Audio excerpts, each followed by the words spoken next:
আমার মুসা নবী কি সুন্দর চেহারা দেখে মায়া লাগছে। এইবার ফেরাউন চুমা খাওয়ার নিয়তে যখন ঠোঁটটা বাড়াইছে, কচি হাত দিয়ে 12 মণ ওজনের এমন একটা থাপ্পড় লাগা দিয়েছে, থাপ্পড় খায়া ফেরাউন চিৎকার মেরে উঠছে। আশেপাশের লোকজন দৌড়ে আসে, বলে নেতা এত জোরে চিৎকার মেলেন, ব্যাপারটা কি? তাহলে যে থাপ্পড় মারছে কথা জনগণকে বললে কি ইজ্জত থাকে?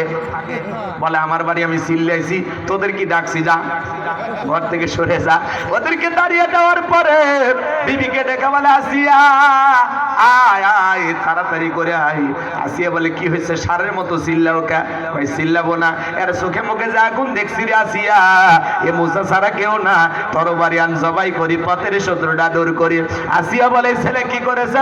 ফিরাউন দিকে বলে বিবি রে, কেমনে যে তোরে বোঝাবো, এই ছেলেটা আমার গালে থাপ্পড় মেরেছে। আসিয়া বলে ঢং করা জায়গা পাও না, এই ছোট মানুষ কোনোদিন থাপ্পড় মারতে পারে? ফিরাউন দিকে বলে বিবি রে, কেমনে বোঝাবো, গাল তো তোর ছিল না, গাল ছিল আমার। মজা কি আমি টের পাইছি, এর থাপ্পড়ের ওজন বুঝে দেয় এই ছেলেটাই ভবিষ্যতে মুসা হবে, এর চোখে মুখে সেই আগুন আমি দেখছি। বলেন আল্লাহু আকবার। এখানে আরো কিছু ঘটনা আছে, আমি আর বলতে পারলাম না। মুসা নবীর বয়স হয়ে গেল এবার 25 বছর।